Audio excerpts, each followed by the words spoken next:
नमस्कार दोस्तों, मैं हूं हरेंद्र सिंह और आप देख रहे हैं हरेंद्र सिंह पॉडकास्ट, जहां हम अलग अलग फील्ड के एक्सपर्ट से बात करते हैं। और आज है हमारे साथ सीए तान्या गुप्ता। तान्या जी, आपका बहुत बहुत स्वागत है हमारे पॉडकास्ट चैनल पर। नमस्कार हरिंदर जी। थैंक यू सो मच मुझे यहाँ इनवाइट करने के लिए, मुझे ये अपॉर्चुनिटी देने के लिए कि मैं आपके साथ पॉडकास्ट कर सकूं और जितना हो सके उतने ज़्यादा से ज़्यादा सीए स्टूडेंट्स की और बाकी लोगों की लाइफ में चेंजेस ला पाएँ हम, यही कोशिश करेंगे। Thank you very much. मैं तान्या जी के बारे में बताना चाहूँगा कि तान्या जी पेशावर एंड प्रोफेशनली सीए हैं और ये सीए के स्टूडेंट्स को गाइड करती हैं। साथ ही में लॉ ऑफ अट्रैक्शन और मैनिफेस्टेशन की प्रैक्टिस करती हैं। ये सोशल मीडिया पर छोटी छोटी वीडियो बनाकर लोगों को उनके पॉजिटिविटी का मैसेज देती हैं और उनके माइंडसेट पर काम करती हैं। ग्रैटिट्यूड और अफर्मेशन के जरिए ये उन्हें मोटिवेट करती हैं। तो आज हम जानना चाहेंगे तान्या जी से कि किस तरह वो अपने इस सफ़र को तय किया और कैसे वो लोगों की हेल्प करती हैं। तो तान्या जी, आप बताइए कि आपका बचपन और आपकी शिक्षा के बारे में थोड़ा सा बताइए इसके बारे में। जी हरिंदर जी, मेरी जो शिक्षा है वो बहुत ही सिंपल रही है। मैं बहुत ही स्टूडेंट बचपन से थी और बचपन से ही मेरा जो बचपना था, जो चाइल्डहुड थी, वो मेरा बहुत ही स्पिरिचुअलिटी से भरा हुआ था। मेरे पेरेंट्स ने हमें बचपन से ही स्पिरिचुअलिटी में कनेक्ट कर दिया था। कैसे बड़ा करना है, कैसे सेवा करनी है और कैसे हर काम से पहले भगवान को आगे रखना है।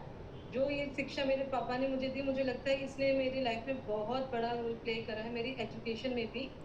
और बड़े होने के बाद जो सीए बनने का था कि सीए तो क्यों ज्वाइन करना है, सीए ज्वाइन करना है, नहीं करना है, तो ये भी मैंने भगवान के ऊपर ही छोड़ दिया। जैसे ही मैंने एंट्रेंस एग्जाम में एनरोल किया तो मैंने बस भगवान से यही बोला कि मैंने एनरोल कर दिया है, अगर आपने मुझे सीए बनाना है तो प्लीज़ एंट्रेंस क्लियर करवा देना, वरना एंट्रेंस एग्जाम में मत देना। तो वो एंट्रेंस क्लियर हो गया और आज भगवान की कृपा से मैं सीए भी कर चुकी हूँ और बाकी लोगों की भी हेल्प कर रही हूँ सीए कंप्लीट करने में।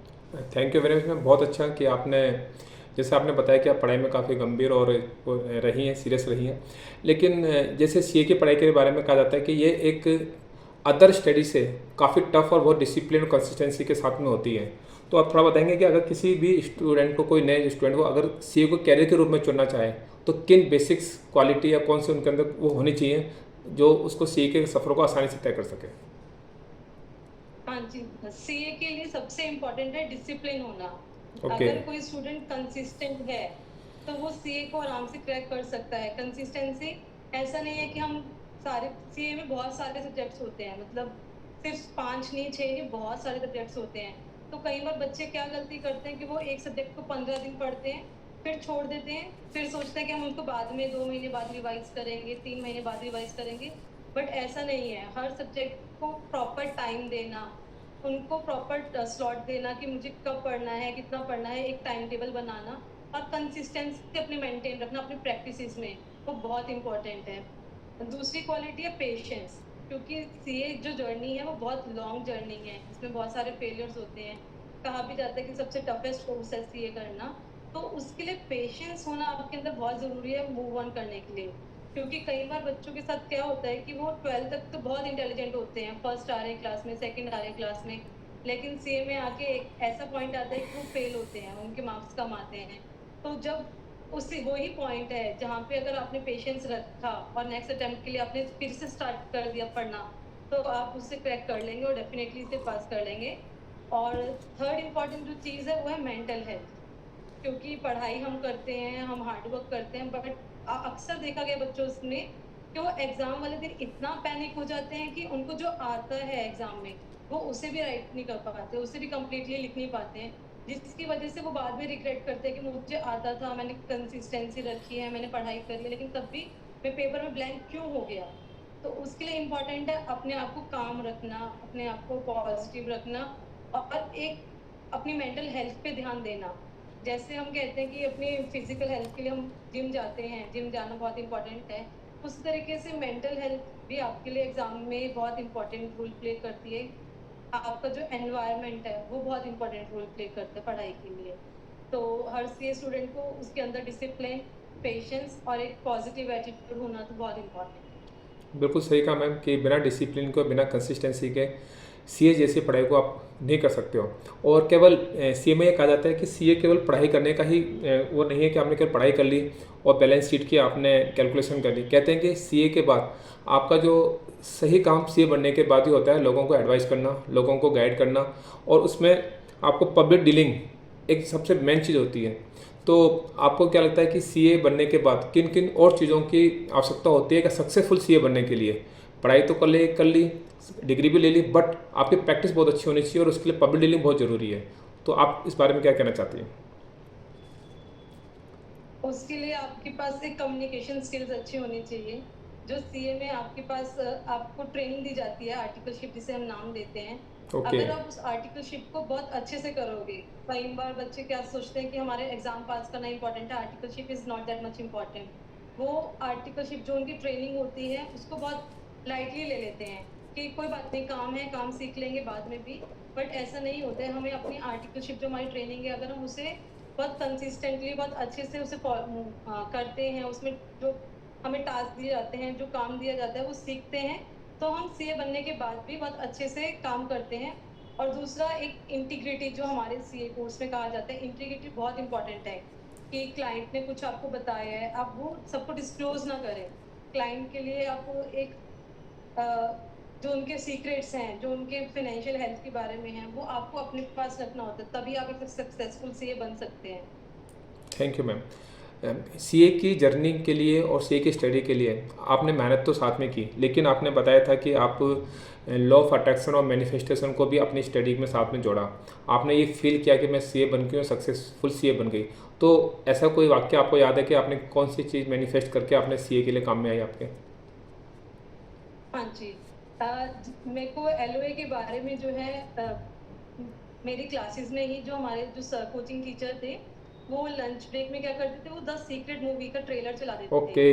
जिसके बाद ही मुझे लॉ ऑफ अट्रैक्शन के बारे में पता चलने लगा कि law of secret movie, attraction है क्या। वो रांडा वन वाली जो मूवी है वही? यस। यस, हाँ ओके जी, ओके। हाँ जी, बिल्कुल, बिल्कुल, बिल्कुल। तो उन्होंने जो उनकी जो वीडियो थी, उसने बहुत बहुत बहुत इंपॉर्टेंट रोल मेरी लाइफ में प्ले करा है, क्योंकि वहीं से मुझे एलओए के बारे में पता चलने लगा है। और जब मैं पढ़ती थी तो मैं हमेशा एक तो अफर्मेशंस करती थी, मतलब मैं हमेशा बैठ के पढ़ने के लिए मैं हमेशा बोलती थी, I am focused, I am confident, I am capable. तो इससे मेरा कॉन्फिडेंस बहुत बूस्ट होता था कि हाँ, मैं फोकस्ड हूँ। और साथ साइड बाय साइड डिस्ट्रैक्शंस को हटाना, मतलब अपने फोन को स्विच ऑफ रखना बहुत इंपॉर्टेंट, जिसने रोल प्ले किया है। और साथ ही साथ एक विजुअलाइजेशन जो मैं हमेशा से करती थी, and it is really means a lot to me, कि मैं अभी भी जब करती हूँ तो मुझे बहुत गूज़बम्स आते हैं। कि जब भी मैं पढ़ने बैठती थी, मैं हमेशा आंखें बंद करके हमेशा ये विजुअलाइज करती थी कि मैं अपना एग्जाम दे रही हूँ, मेरा एग्जाम क्लियर हो रहा है, मेरा रिजल्ट पास आ रहा है, लिखा हुआ है उसमें पास। और मैं अपना रिजल्ट जब मैं अपनी फैमिली को बता रही हूँ, अपने फ्रेंड्स को बता रही हूँ, तो सबकी आंखों में आंसू हैं खुशी के, और मेरे भी। और सेम चीज जब मेरा रिजल्ट आया, मैंने सक्सेसफुल हुआ, तो मैंने जब अपनी जिस जिस फ्रेंड को वीडियो कॉल करके बताया, अपने पेरेंट्स को बताया, तो सबकी आंखों में खुशी के आंसू थे। तो मुझे लगता है जब कोई स्टूडेंट उसको इतना विजुअलाइज कर लेता है, क्योंकि सबकॉन्शियस माइंड में फिट हो जाता है, तो डेफिनेटली आप सीए बन ही जाते हो। और ये बहुत इंपॉर्टेंट रोल प्ले करा इन्होंने, हेलो ने मेरी। जाना जी, आपने सीए की पढ़ाई करी, शादी हुई, उसके बाद आप जॉब कर रही हैं।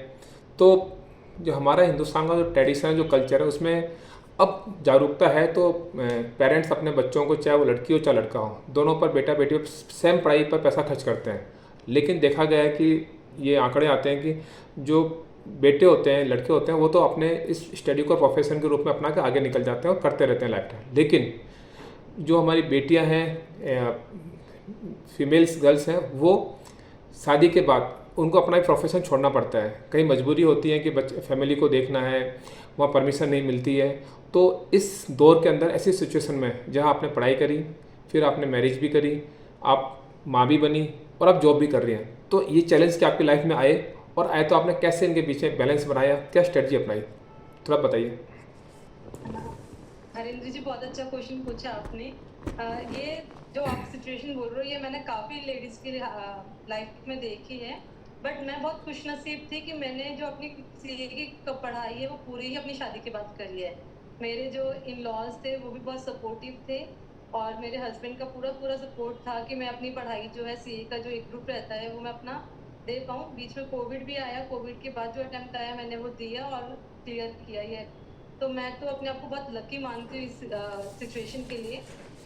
दूसरा, यस, सेटिंग प्रायोरिटीज भी एक मैटर है कि आप, कई बार लेडीज खुद ही ऐसे होते हैं, मैंने देखा है काफी मेरी फ्रेंड्स में, जब मैं उनसे बात करती हूँ वो खुद ही जोन में आ जाते हैं कि नहीं, घर पे रहना है ना, क्यों क्यों हस्बैंड ही ना कमा ले, मैं क्यों जाऊं बाहर। तो ये मैटर एक प्रायोरिटीज का भी है कि आप अपनी लाइफ में अपने आप को कहाँ देखते हो और कैसा बनाना चाहते हो। और जब आपने कुछ ठान लिया है और अगर आपने अपने आप के अंदर अपने लिए बिलीव है, तो मुझे लगता है यूनिवर्स अपने आप ही सारे रास्ते आपके लिए खोल देता है।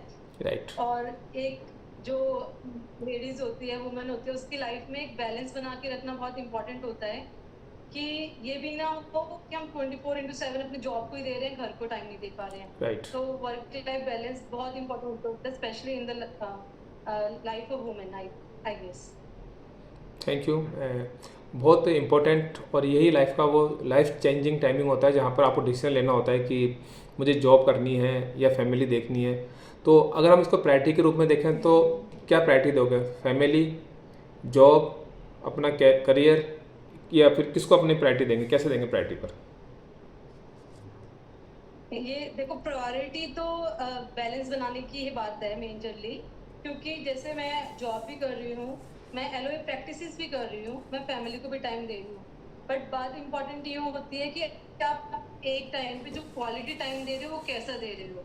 अगर आप 24/7 अब भी अगर आप घर पे हो, लेकिन आप अपने बच्चे को अगर क्वालिटी टाइम नहीं दे रहे हो, उससे चिड़चिड़ हो रही है, उससे परेशान हो रहे हो, तो वो भी कुछ अच्छा नहीं है।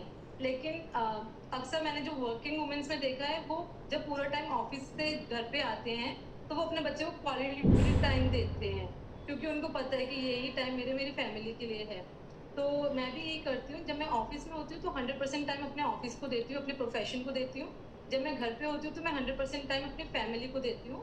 और जब भी मुझे ऐसा लगता है कि मैनेज हो रहा है, नहीं हो रहा है, मैनेज अच्छे से हो रहा होता है, जब मैं अपने आप को ग्रेटिट्यूड फील करती हूँ कि मैं ब्लेस्ड हूँ कि मेरे पास फैमिली भी है, मेरे पास जॉब भी है और मैं अच्छे से मैनेज भी कर पा रही हूँ, तो मुझे खुद को ऐसा फील होता है कि I am a super woman, I can do everything.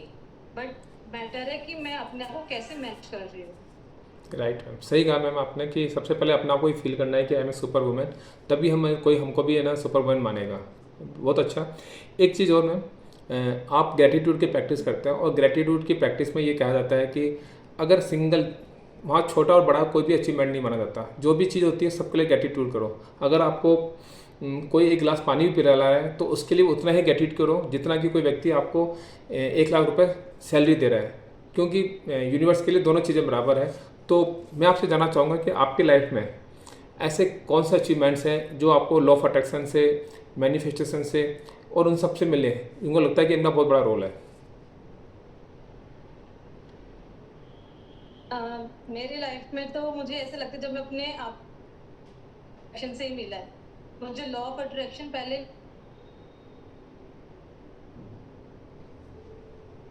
अपने डॉटर को भी ऐसे मैनिफेस्ट किया है। और मैं, मेरे लिए अचीवमेंट सिर्फ ये डिग्री ही अचीवमेंट नहीं है।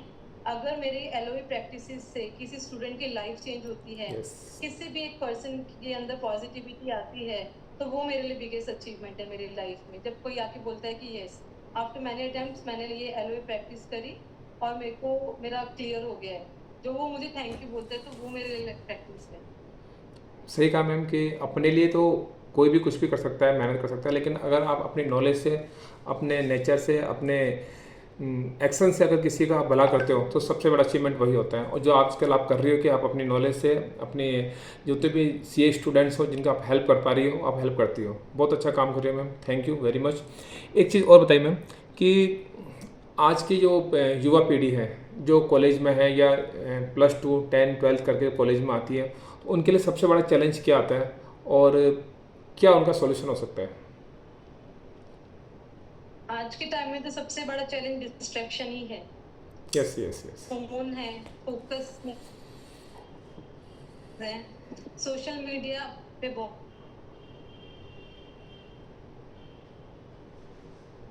जेलस फील करते हैं, तो जिसकी वजह से उनके अंदर डिस्ट्रैक्शन होता है, फोकस नहीं कर पाते हैं हम लोग। आपने कहा कि सोशल मीडिया है तो उसके लिए डिजिटल डिटॉक्स होना बहुत ज़रूरी है। आपके गोल की क्लियरिटी होना बहुत ज़रूरी है।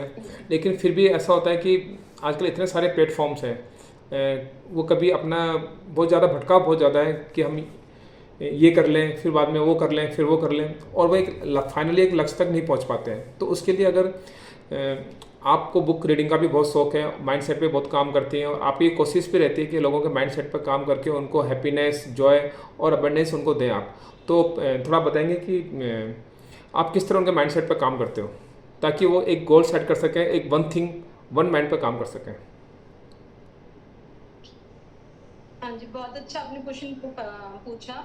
हरिंदर जी, मैं अभी एक ही किताब पढ़ रही थी recently, master your emotions by okay. ग्रेसे, जिसमें वो बताते हैं कि आपके माइंडसेट के बारे में कि कैसे आप अपने इमोशंस को कंट्रोल कर सकते हो।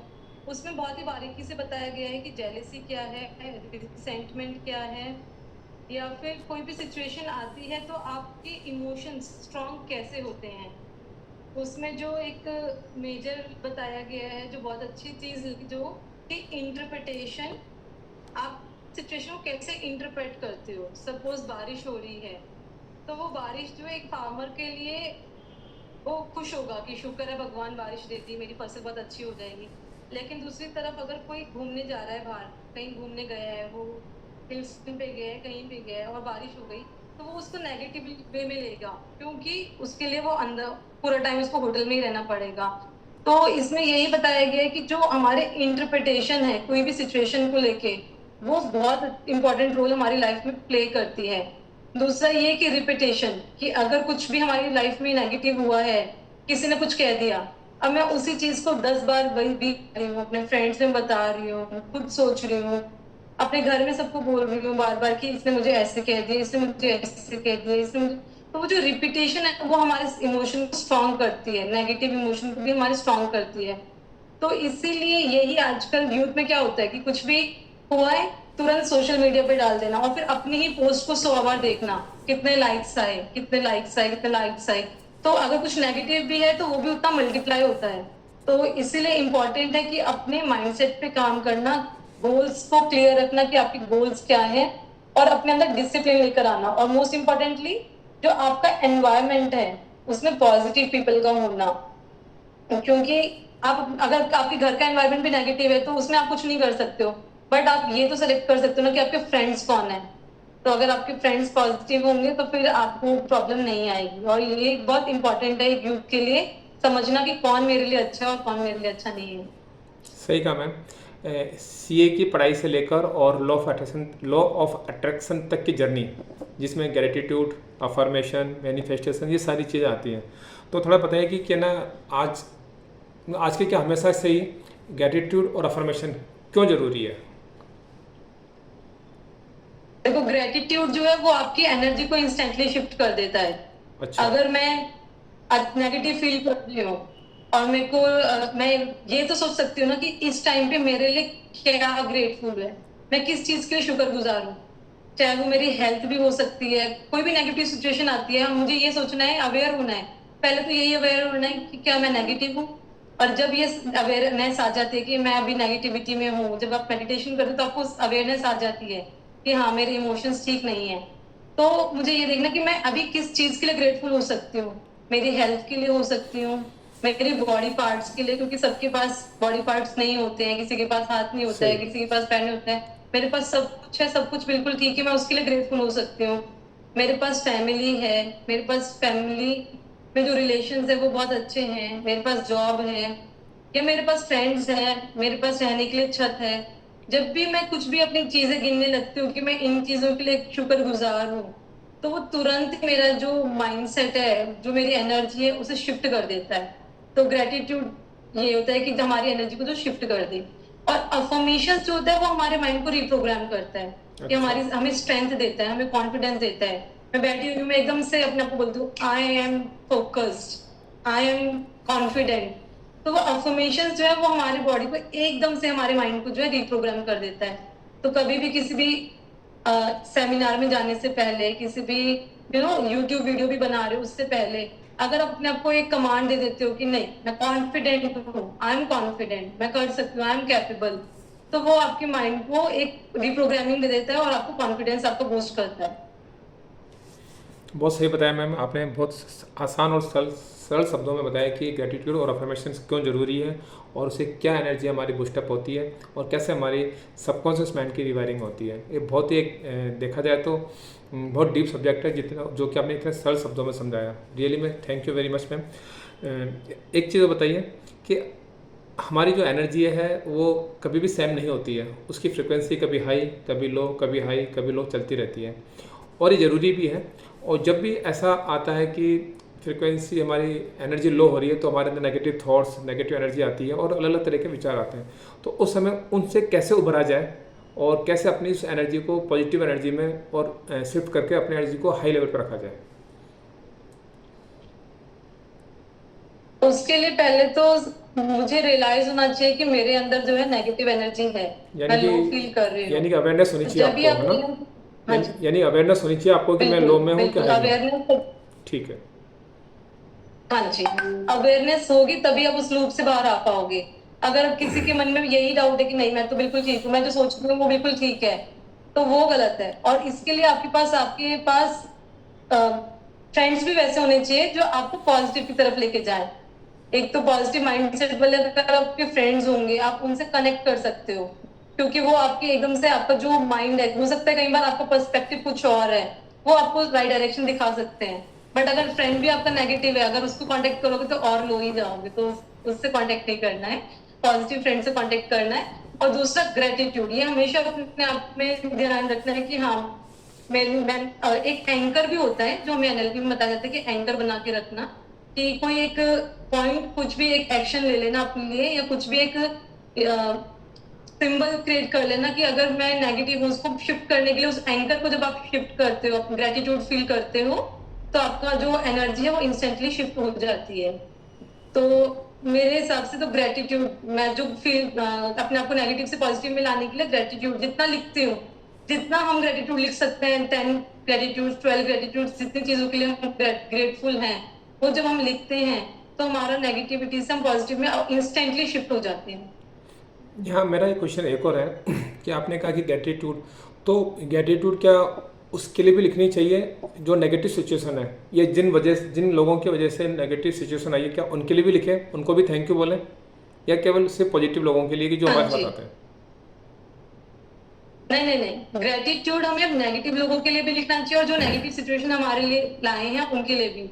क्योंकि जब हम नेगेटिव सिचुएशंस में, या नेगेटिव सिचुएशन जो हमारे लिए लेकर आए हैं उनके लिए ग्रेटफुल होना शुरू करते हैं, तो हम अपने आप को ही फ्री कर रहे होते हैं नेगेटिविटी से। ओके। क्योंकि हमारे माइंड में जो एक एनर्जी रहती है, नेगेटिव एनर्जी किसी के लिए, उसको भी रिलीज करना हमारे लिए ही इंपॉर्टेंट है, क्योंकि अपने आप को प्रोटेक्ट करना मेरे हाथ में है। तो अपने तरफ से लेट गो करना, वो उन फीलिंग्स को, नेगेटिविटी को हटाना, उसके लिए जिसने नेगेटिव सिचुएशन दी है उसके बारे में भी हम जब ढूंढेंगे ना, तो कुछ ना कुछ तो हमें अच्छा मिलेगा ही मिलेगा।